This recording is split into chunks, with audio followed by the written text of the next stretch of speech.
Ladies and gentlemen, we are now proud to present the 230th Army Birthday Ball Celebration.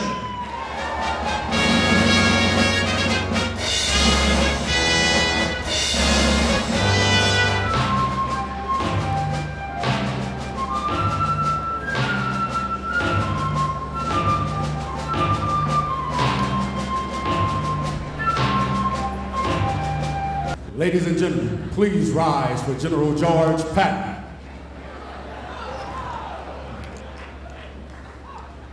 Be seated.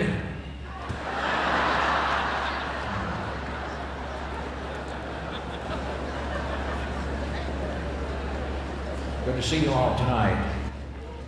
There are many reasons Americans feel the call to duty. Ask me and I will tell you. Americans love to fight traditionally. Americans love a winner. Americans will not tolerate a loser. Americans despise cowards. Americans play to win all the time. A real hero is the soldier who fights even though he is scared. A real soldier will never let his fear of death overpower his honor or his sense of duty to his country. An army is a team. It lives, sleeps, eats, and fights as a team. We have the finest leadership, the finest equipment, we have the best spirit, and we have the best soldiers in the world.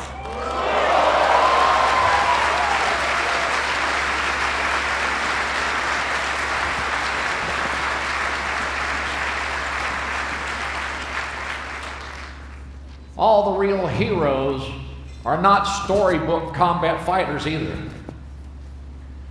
Every single soldier in this army plays a vital role. Don't ever let up.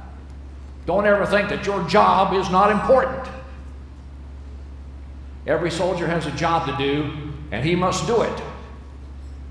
Every soldier is a link in the great chain. What if every truck driver suddenly decided he didn't like the sound of the whining of the shells overhead and turned yellow and jumped headlong into a ditch?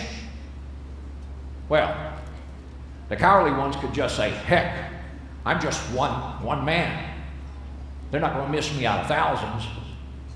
But what if every soldier felt that way? Where would we be now? What would our country be like? Our loved ones, our homes, even the world. What would that be like? No, Americans don't feel that way. They don't think that way. Every soldier does his job. Every soldier serves the whole. Every department, every unit serves a very important role in this very, very, very vast scheme of war. Ordnance soldiers are needed to supply the guns and the machinery of war so that we can keep rolling, keep moving.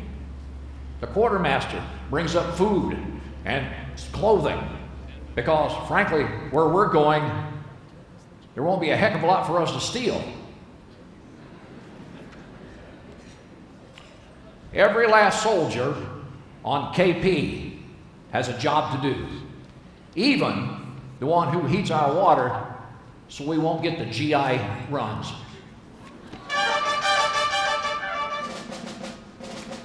Well, there's one great thing that all of you soldiers will be able to say after this war is over and you return back home once again. You may be thankful that in 20 years, when you're sitting by your fireside with your grandchild on your knee, and they look up at you and say, "What did you do in the Great World War?"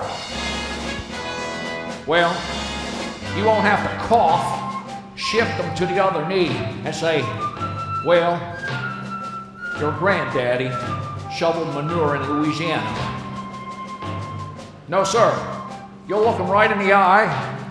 You'll say, I rode with the great Third Army and a man named Georgie Patton.